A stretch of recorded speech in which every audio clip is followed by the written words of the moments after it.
హరి ఓం శ్రీ గురుభ్యో నమః. వేదాంత పంచదశి 7వ ప్రకరణం, సప్తమము, తృప్తిదీప ప్రకరణం. దాని గురించి బోధ. ఈ పంచదశిలో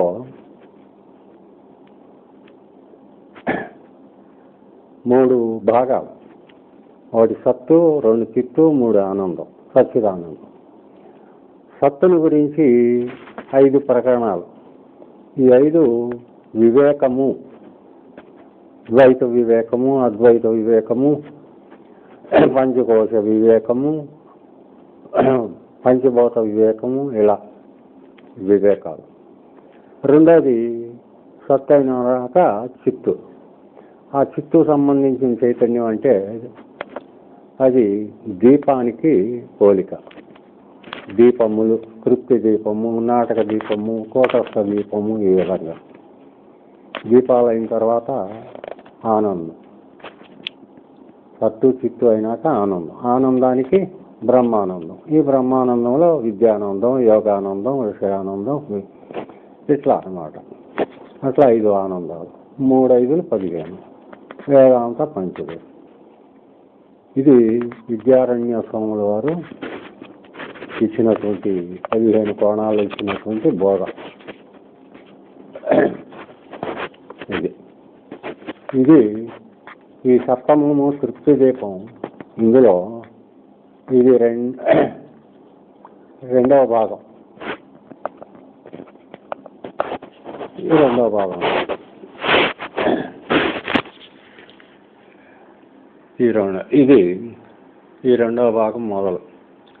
అజ్ఞానం వలన జీవుడు కూటస్థం యొక్క సత్యత్వాన్ని తనపై ఆరోపించుకుని తత్ఫలముగా తన భోక్తృత్వాన్ని కూడా సత్యమని భావించుతూ ఎన్నటికీ దానిని ఇచ్చింపడు. భోక్త తన భోగము కొరకే భర్తను, భార్యను మొదలైనటువంటి వానిని కోరును. భోక్త తన భోగం కొరకే భర్తను, భార్యను, ఇట్లాంటి వాణిని కోరును అని లౌకిక వృత్తాంతం మంత్రం అందు, అంటే శృతి అందు చక్కగా చెప్పబడింది.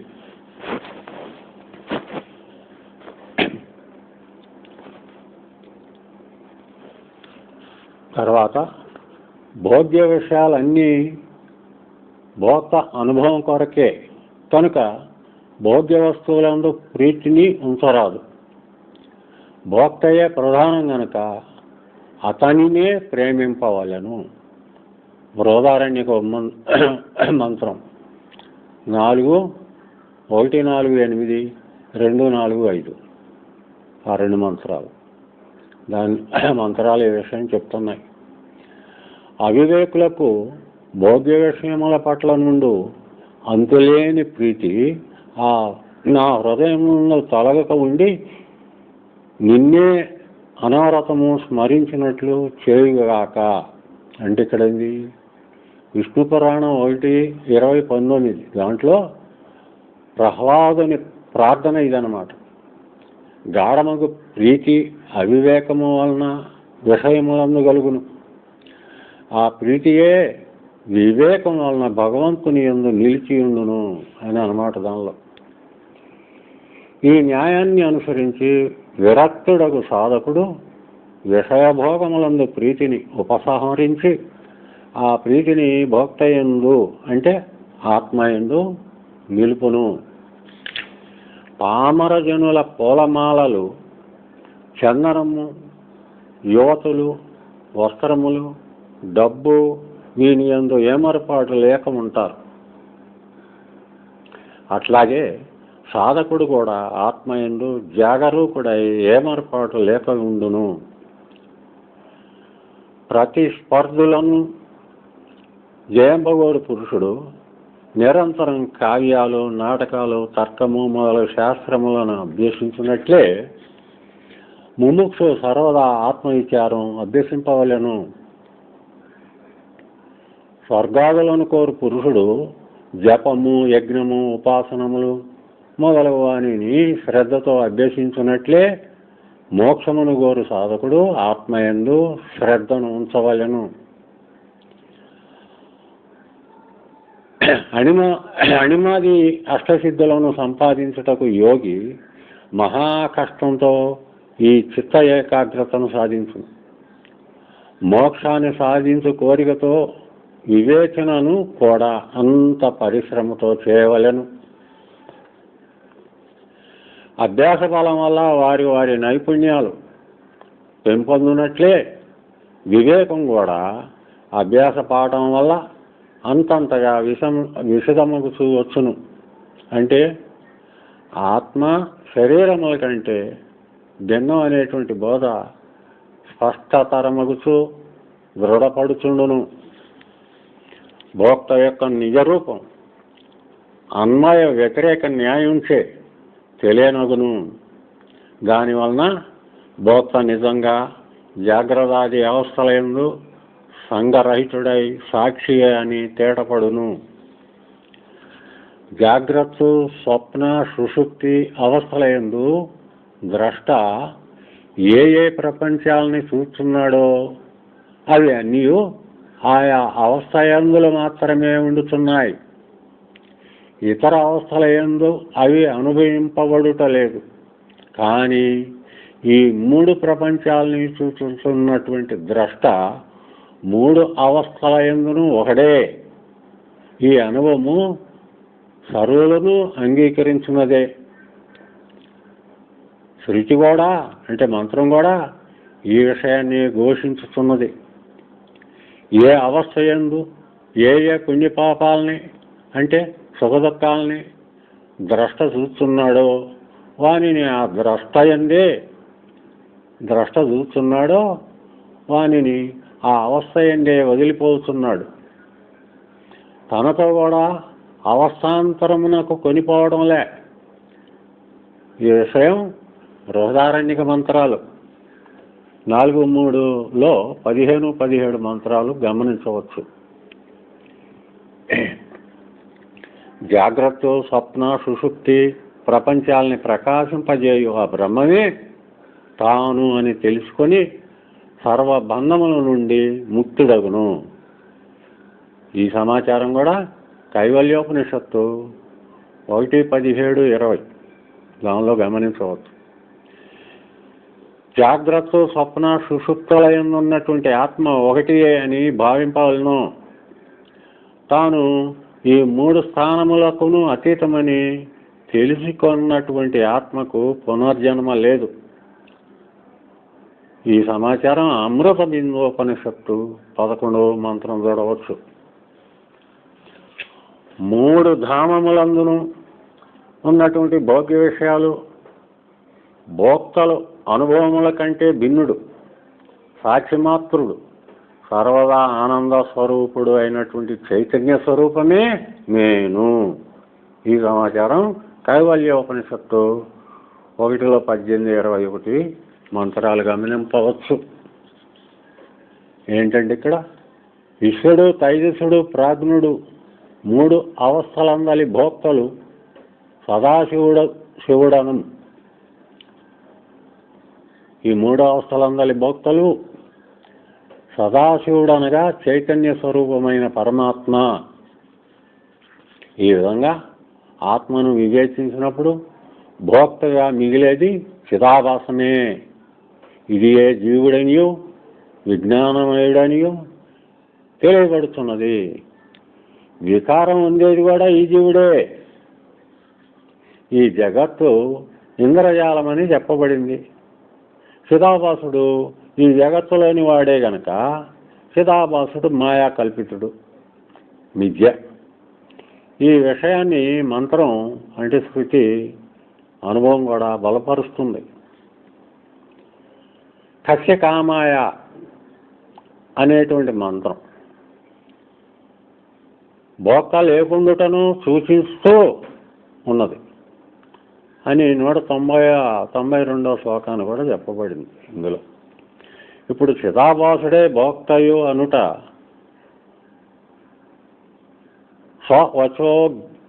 వచో వ్యాఘాతం, వచో వ్యాఘాతం కదా అంటే అనేటువంటి సంశయం వారింపబడింది. పరమార్థమున భోక్త లేడు అనుట సత్యమే. భోక్త అనబడుతున్న చిదాభాస మిథ్య గనుక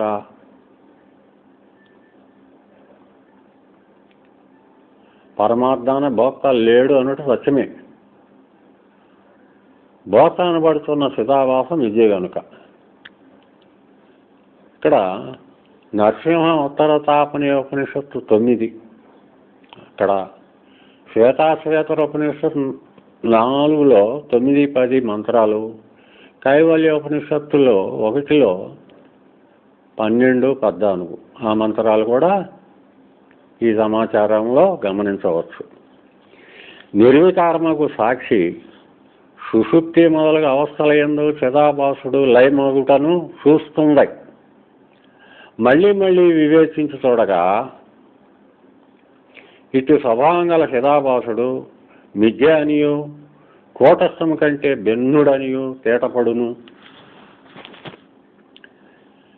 ఇట్లా వివేచనచే తాను నశించునని నిశ్చయించిన చిదాభాసుడు మళ్ళీ విషయభోగములను కోరడు. మరణం ఆసన్నం అవటం వల్ల భూమిపై ఉంచబడిన పురుషుడు వివాహము చేసుకొని అభిలషించునా. ఇక్కడ బృహదారణ్యక ఉపనిషత్తులో 4:3-23, కఠోపనిషత్తులో 2:2లో 4-8 మంత్రాలు కూడా గమనించవచ్చు. ఈ సందర్భం పూర్వం వల్లనే నేను భోక్తను అని వ్యవహరించుటకు చిదాభాసుడు లజ్జించును. ముక్కు కోసి వేయబడిన వాని వలె లజ్జ అందుతూ ప్రారబ్ధమును అనుభవించుచుండును. తన యందు భోక్తృత్వాన్ని భావించుకోవడం వల్ల భావించుకోవడానికే చిదాభాసుడు లజ్జించుండగా ఇక కూటస్థముకు సాక్షిపై భోక్తృత్వం ఎట్లా ఆరోపింపగలడు? ఇది అర్థం లేని మాట. దీనిని ఉద్దేశించియే మంత్రం కస్య కామాయ అని నిశ్శంకముగా భోక్త లేకుండుటను సూచిస్తుంది. తత్ఫలముగా ముక్త పురుషుడు శరీర తాపములను అనుసరించి పరితప్పింపడు. శరీరము, స్థూల శరీరము, సూక్ష్మ శరీరము, కారణ శరీరము అని 3 విధాలు. ఆయా శరీరాలకు తగినట్లు 3 విధములైన సంతాపములు ఉండనే ఉండును. అసంఖ్యాకములైన వ్యాధులు స్థూల శరీరమున వాత పిత్త శ్లేష్మముల వికారముల వలన కలుగుచుండును.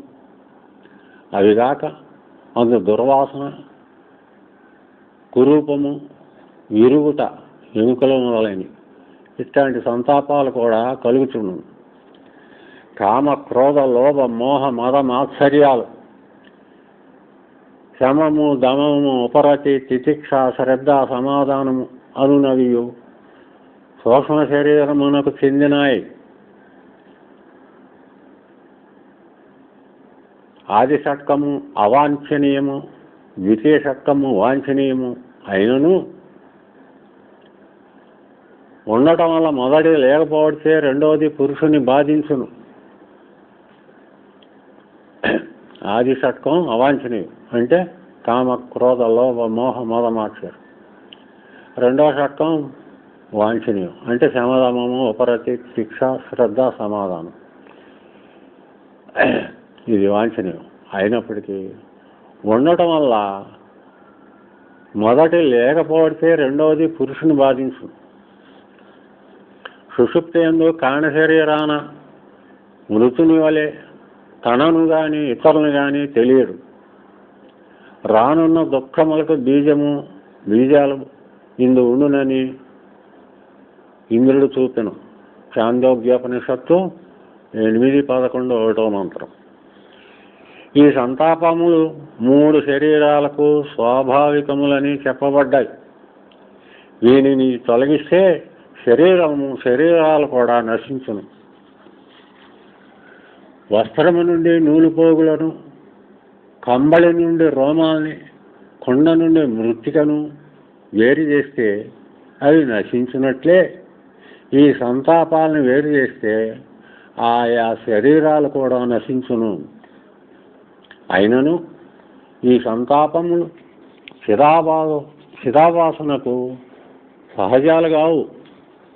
ఆయా శరీరాలతో తాదాత్మ్యాన్ని భావించడం చేత అవి చిదాభాసుని బాధించును. చిదాభాసుడు చైతన్యము కంటే స్వరూపమున భిన్నము కాడు గనక అది కూడా చైతన్యమలే ప్రకాశమే స్వభావంగా కలిగి ఉన్నది.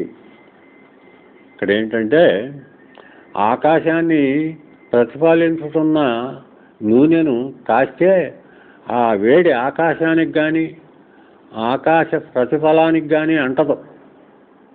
అట్లాగే శరీర తాపాలు చిదాభాసుని కానీ చైతన్యాన్ని కానీ బాధింపవు.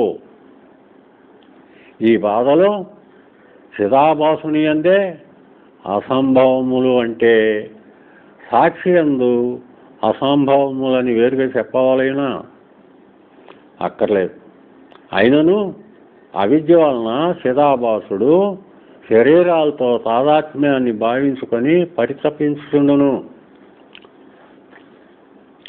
చిదాభాసుడు తనపైనను శరీరత్రయము పైనను సాక్షి యొక్క సత్యత్వమును ఆరోపించుకొని అదంతయు వాస్తవమైన తన స్వరూపమని భావించును.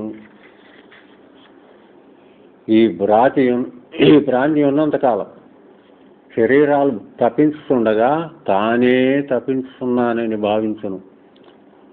మోహితుడైన కుటుంబి తన కుటుంబమున కలిగిన విపత్తులు తనకే కలిగను అని భావించున్నట్లు తన భార్యాపుత్రుల బాధపడుతుండగా పురుషుడు తానే బాధపడుతున్నట్లు వ్యర్థంగా భావించును.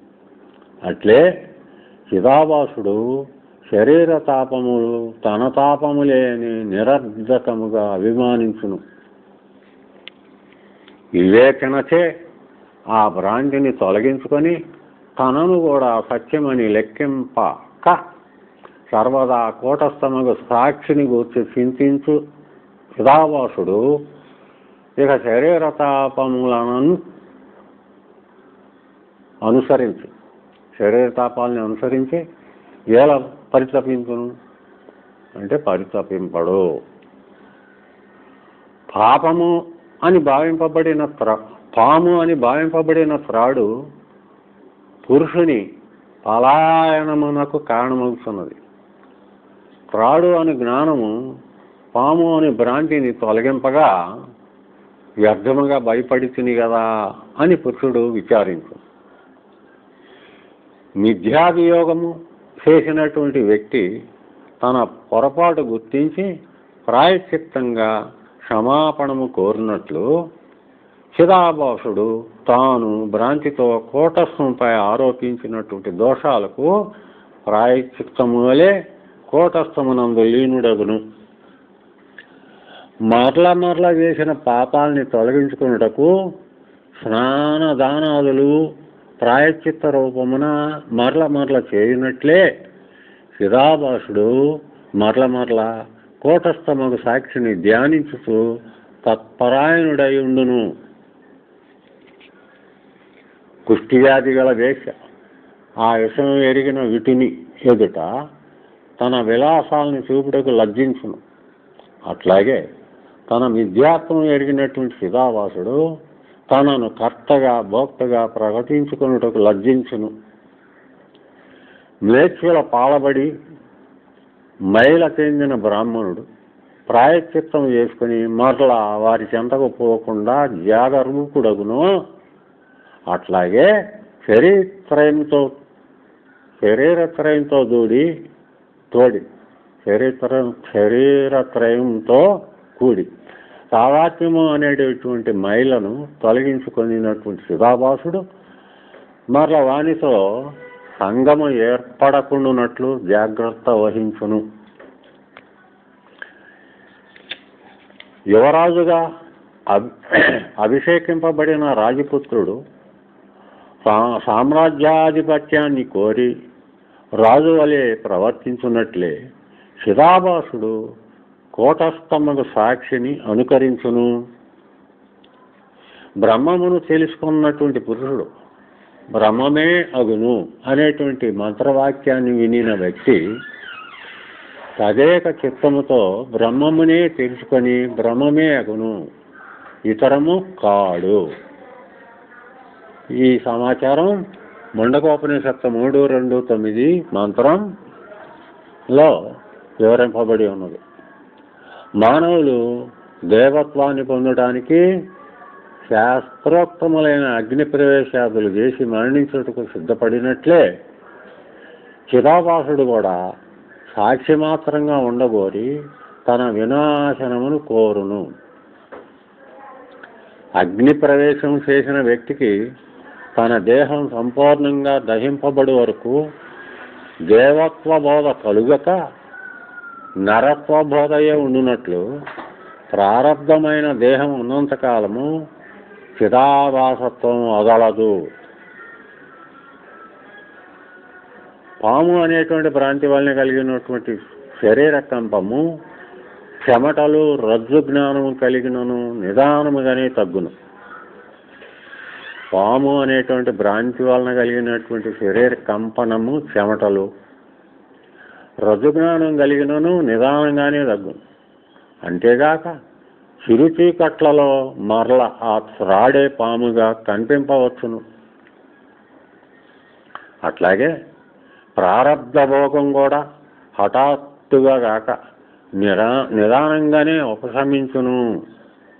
ఆ భోగకాలమున అప్పుడప్పుడు నేను మర్త్యుడను అనేటువంటి బోధ కలగవచ్చును. అంత మాత్రపు అపరాధం వలన తత్వజ్ఞానం తానే బ్రహ్మం అనేటటువంటి జ్ఞానం నశింపదు. జీవన్ముక్తి మౌనము ఇట్లాంటి వాటి వలె వ్రతం కాదు కదా. భంగం కలిగినంతనే నష్టమవుటకు వస్తు స్థితి ఇది. ఇక్కడ ఏంటంటే వివరం ముండకోపనిషత్తు 2:2-8 మంత్రంలో చెప్పిన విధం బ్రహ్మ సాక్షాత్కారమైనంతనే సర్వ కర్మలను క్షయించునని చెప్తుంది. ఇది ఔపచారికమని గ్రహింపవలెను. ఎందుకంటే ఆగామి సంచిత కర్మల వలె ప్రారంధం కూడా నశిస్తే ఇక శరీరం నిలవదు. జీవన్ముక్తి అసంభవమగును. జ్ఞానికి తన శరీరమునందు ఇది నాది అనేటువంటి భావం లేకపోవడం చే అది అతనికి సంబంధించినంత వరకు మరణించినట్లే. బృహదారణ్యకోపనిషత్తు జ్ఞాని యొక్క శరీరాన్ని పాము కుబుసముతో పోల్చును. శ్రీ శంకర భగవత్పాదులు ఛాందోగ్యోపనిషత్తు 6:14-2 ఆ మంత్రాన్ని వ్యాఖ్యానిస్తూ బాణముల ఉపమానము చెప్పారు. మనము వదిలిన బాణముపై మనకింక స్వాతంత్ర్యం లేదు. వదిలిన తర్వాత దాన్ని ఆపలేం. కానీ ఎక్కుపెట్టిన బాణంపై పొదిలోని బాణంపై మనకి సంపూర్ణ అధికారం ఉన్నది. అట్లాగే జ్ఞాని యొక్క ప్రారంధం వదిలిన బాణము వలె లోక సంగ్రహార్థం పనిచేయును. దాని వలని పుణ్యపాపములు జ్ఞానిని అంటావు. మోక్ష ప్రయత్నం జీవించి ఉన్నప్పుడే జరుగును. మరణించిన పిదవ సంపాదింపగలుగు విశేష సామర్థ్యం ఏమీ లేదు. కనుక జీవించి ఉండగానే ముక్తి కలుగుట యుక్తి సమ్మతము. ఈ మోక్ష ప్రయత్నం జీవించి ఉన్నప్పుడే జరుగుతుంది. మరణించిన పిదవ సంపాదింపగలుగుట అనేటువంటి విశేష సామర్థ్యం ఏమీ లేదు. కనుక జీవించి ఉండగానే ముక్తి కలుగుట యుక్తి సమ్మతం. ఉపనిషత్తులు ఏమిటి? కఠోపనిషత్తు 2:3-6-4, కేనోపనిషత్తు 2:5, చాందోగ్యోపనిషత్తు 6:14-2, బృహదారణ్యకోపనిషత్తు 4-4-6-8 4-4లో 6-8 మంత్రాలు, 1-4-10 1-4లో 10వ మంత్రం, మాండవికోపనిషత్తు 2, ఛాందోగ్యోపనిషత్తు 6-8-7, భగవద్గీతలో 5వ అధ్యాయం 12వ శ్లోకం, 5వ అధ్యాయం 19వ శ్లోకం, 23వ శ్లోకం, 26వ శ్లోకం.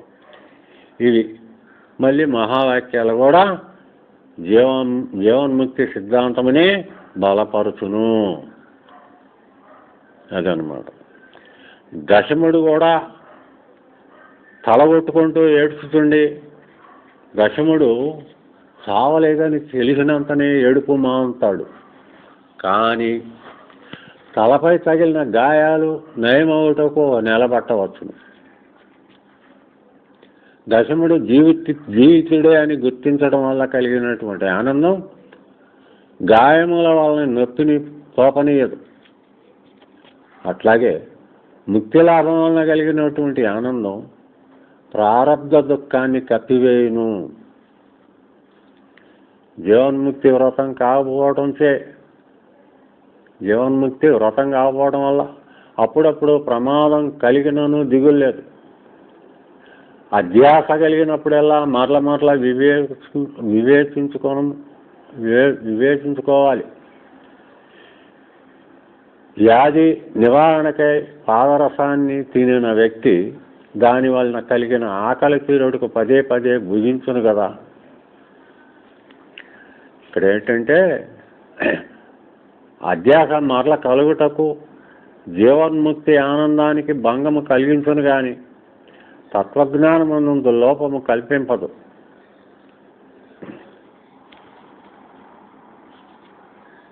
చూడమని 7:39. దశముడు ఔషధములతో తన గాయాల్ని మాన్పుకొనినట్లు జ్ఞాని అనుభవించడితే ప్రారబ్ధాన్ని క్షయింపజేసి ముక్తిని పొందును. అంటే ఏమిటి? ప్రారబ్ధము జ్ఞానముచే నశింపనిచో మరల ఎట్లు నశించును అనేటువంటి ప్రశ్నకు అనుభవించట చేతనే అని సమాధానం.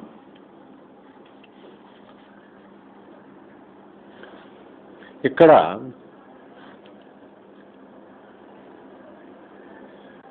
పూర్వం కిమిక్షన్ అని చెప్పబడి ఉంది. అంటే ఏమిటి?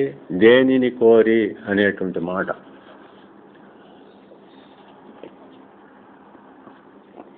దుఃఖము నుండి మోక్షాన్ని అంటే దుఃఖ నాశనము సూచించు.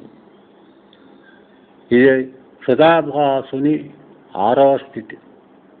ప్రస్తుతం చెప్పబోతున్న తృప్తి 7వ స్థితి. ఇక్కడేంది? పూర్వం చెప్పినటువంటివి బోధలో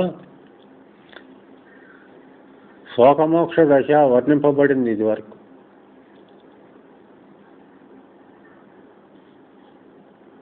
ఇప్పుడు నిరంకుశ తృప్తి చెప్పబడుతుంది.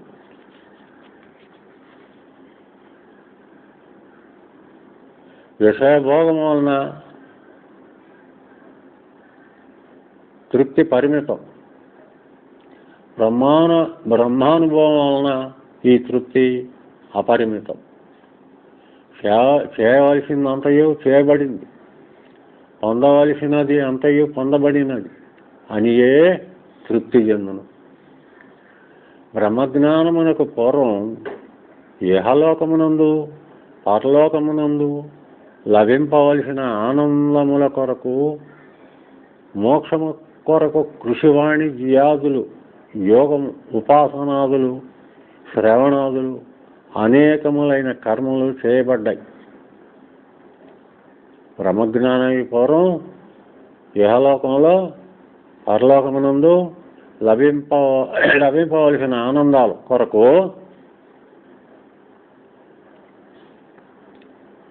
మళ్ళీ మోక్షం కొరకు కృషి వాణిజ్యాదులు, యోగము, ఉపాసనాదులు, శ్రవణాదులు అనేకములైన కర్మలు చేయబడ్డాయి. తత్వజ్ఞానోదయం ఇప్పుడు ఇహపర సుఖములందు ఇచ్చ లేకపోవడం చేత బ్రహ్మానందము ప్రాప్తమౌట చేతను ఇక కర్తవ్యము ఏమీ మిగలదు, అంతయు చేయబడినట్లే.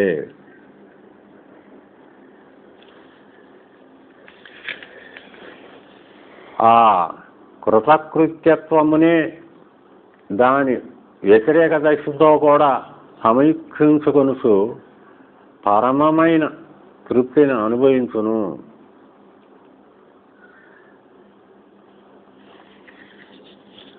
అజ్ఞానులు దుఃఖవశులు అగువారు ధారాపుత్ర విత్తాదులను కోరుచు ఇష్టానుసారం సంసార చక్రమున తిరుగుతుందరుగాక.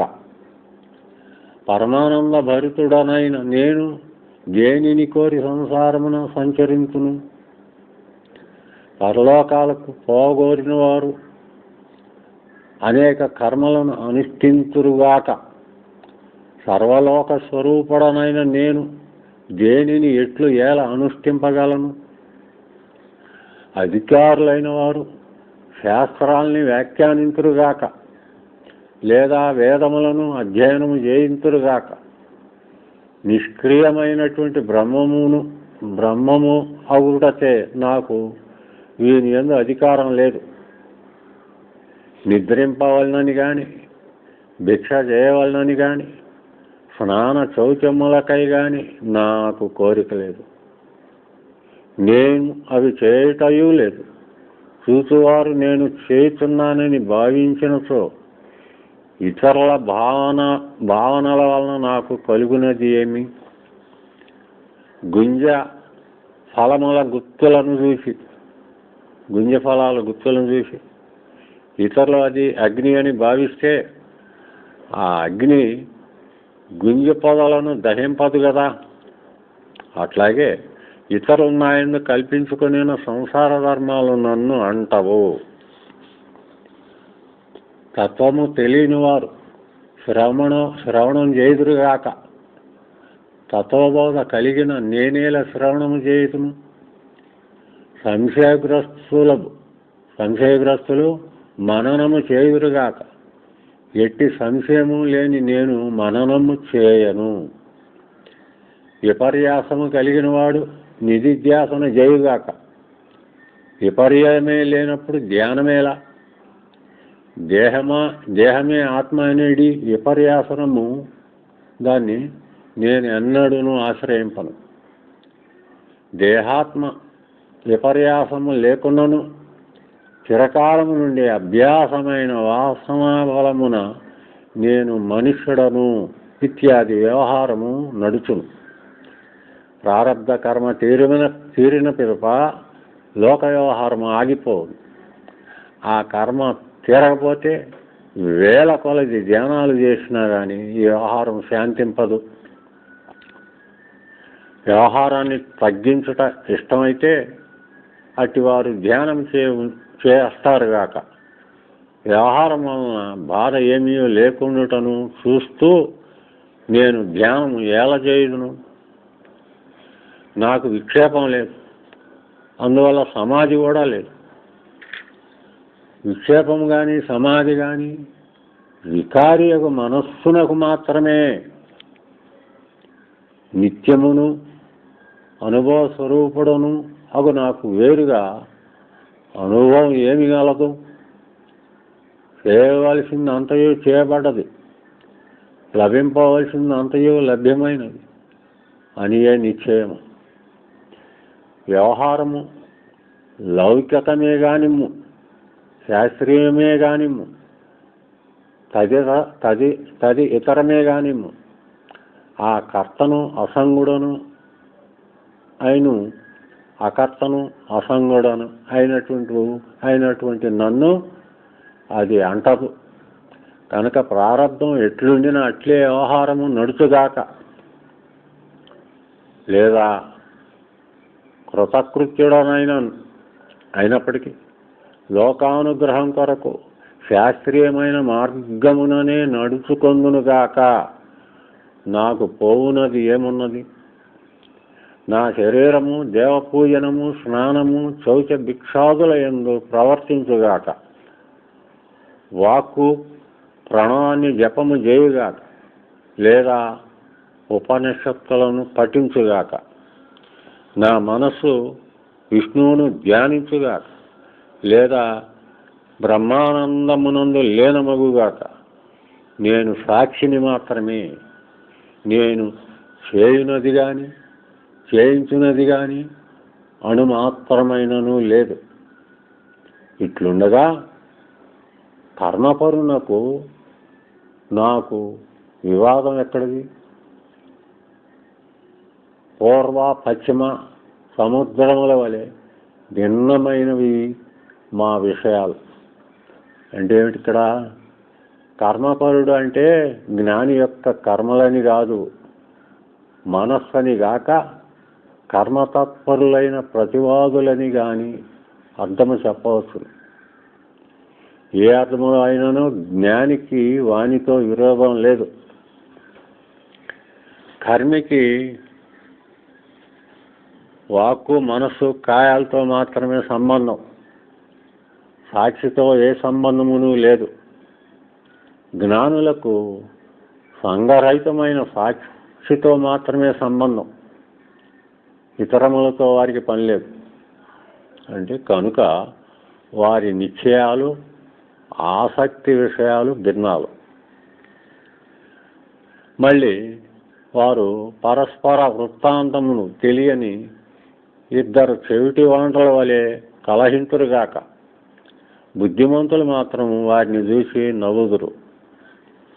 ఏంటంటే ఇక్కడ కర్మయే ప్రధానం అనేవారును, జ్ఞానమే ముఖ్యమని వారును పరస్పరము వివాదపడటం హాస్యాస్పదం.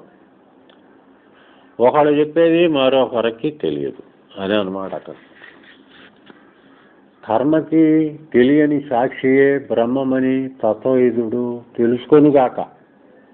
దానివలన కర్మికి నష్టమేమి? శరీరము వాక్కు మనస్సులు అనేటువంటి శరీరము వాక్కు మనస్సులను జ్ఞాని అవి అసత్యాలు మిథ్య అనేటువంటి భావంతో త్యజించను. కర్మేమో వాని యందు ప్రవర్తిస్తే జ్ఞానికి పోయిందేముంది?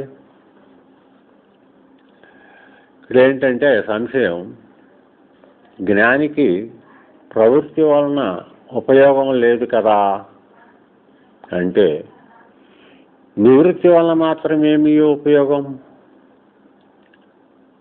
అది సంశయం. జ్ఞానప్రాప్తికి నివృత్తి సహకారి సమాధానం. అట్లే ప్రవృత్తియు సహకారి జిజ్ఞాసునకు. ఇక్కడేంటంటే జ్ఞానికి ప్రవృత్తి వలన కానీ నివృత్తి వలన కానీ ప్రయోజనం లేదు. అది మిథ్యకు శరీర త్రయానికే కానీ సత్యమగు సాక్షికి కాకపోవడం చేత. అజ్ఞానికి ప్రవృత్తి వలన క్రమంగా చిత్తశుద్ధి కలిగి నివృత్తికి అర్హత కలుగును. నివృత్తి ద్వారా జిజ్ఞాస తీవ్రతరమై జ్ఞానప్రాప్తి కలుగును. ప్రవృత్తి అంటే సత్కర్మాచరణమని అర్థం. దుష్కర్మను శాస్త్రము నిషేధించడం చేత తీవ్రమగు జిజ్ఞాస కలుగు వరకు సత్కర్మ చేయవలసినదే అని ఆచార్యులు అందరినూ అంగీకరించారు. సంశయం ఏంటంటే బోధ కలిగినచో బోధ కలగవాలని కోరడు కదా. బోధ కలిగితే బోధ కలగాలి అని కోరడు కదా. కాబట్టి ప్రవృత్తి అనవసరం. సమాధానం ఏంటి? ఒకసారి బోధ కలిగిన పిమ్మట మరలా కలుగు బోధ ఏమీ లేదు. ఏంటి ఇక్కడ? నివృత్తియు అనవసరమే. బోధ స్థిరంగా ఉండుటకు బాధకాలు లేకుండా వాళ్ళని కానీ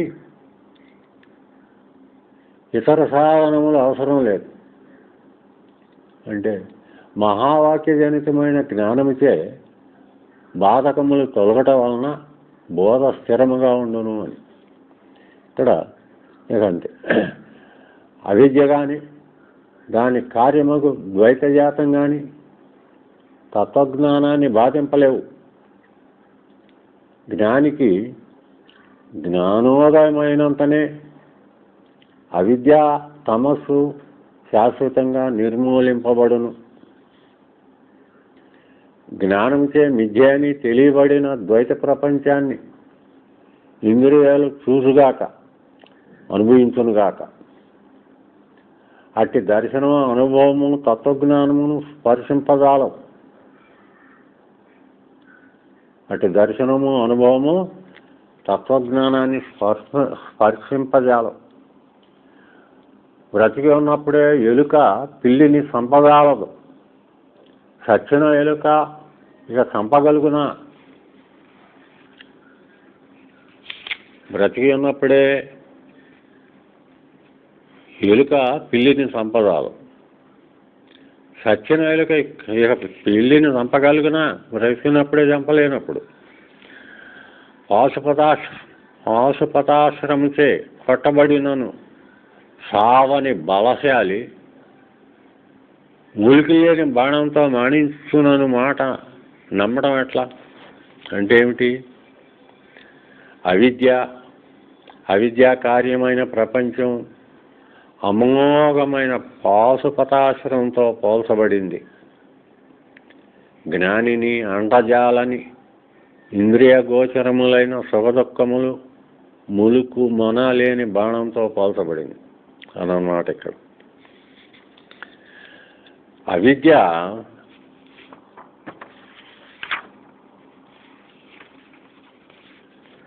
అవిద్య తన చిత్ర విచిత్రములైన కల్పనలతో విజృంభించి ఉన్నప్పుడే తత్వజ్ఞానము దానితో యుద్ధము చేసి విజయము పొందెను.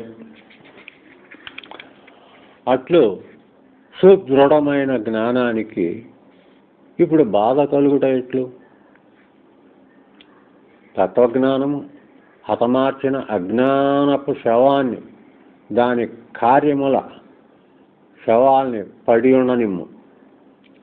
వాని వలన బోధ సామ్రాట్టునకు భీతి లేదు. కానీ అవి అతని కీర్తినే ప్రకటించును. మహావీరుడైన ఈ బోధ ఎడబాయకయుండు జ్ఞానికి దేహాదులకు సంబంధించిన ప్రవృత్తితో కానీ నివృత్తితో కానీ ఏమి సంపర్కం? రెండునూ అతని పట్ల నిరర్ధకములే అని భావం. అజ్ఞానికి ప్రవృత్తి యందు ఆసక్తి ఉండుట సర్వ విధముల న్యాయం. మానవులు స్వర్గాదుల కొరకు కానీ మోక్షము కొరకు కానీ ప్రయత్నింపవలెను. జ్ఞానియగు పురుషుడు అట్టి వారి నడుమ ఉంటే వారి అనురోధం అనుసరించి వాక్కు మనస్సు శరీరములచే అన్ని కర్మలను చేయును. అటుగాక జిజ్ఞాసుల నడుము ఉండటం సంభవిస్తే అట్టి కర్మల యందు దోషాలని చూపుతూ తాను కూడా కర్మత్యాగం చేయవలె.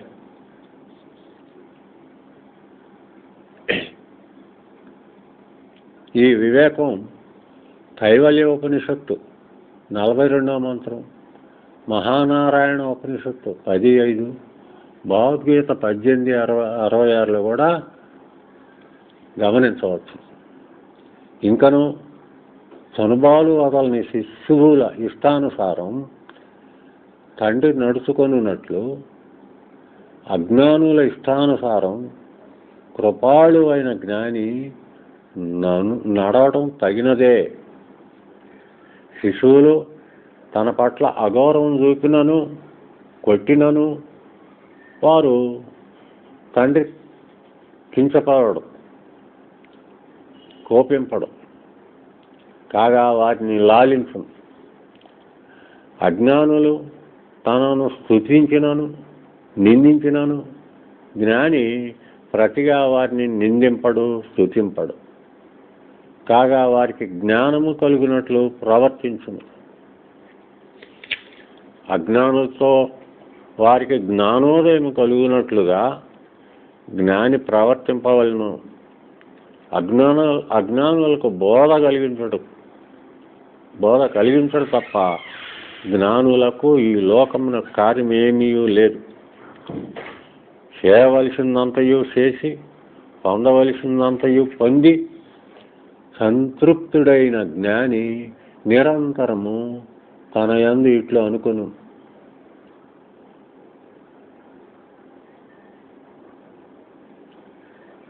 ధన్యుడను, కృతార్థుడను, దేశకాల అపరిచ్ఛిన్నమైన ప్రత్యేగాత్మను నిరంతరము సాక్షాత్తుగా తెలుసుకొనుచున్నాను.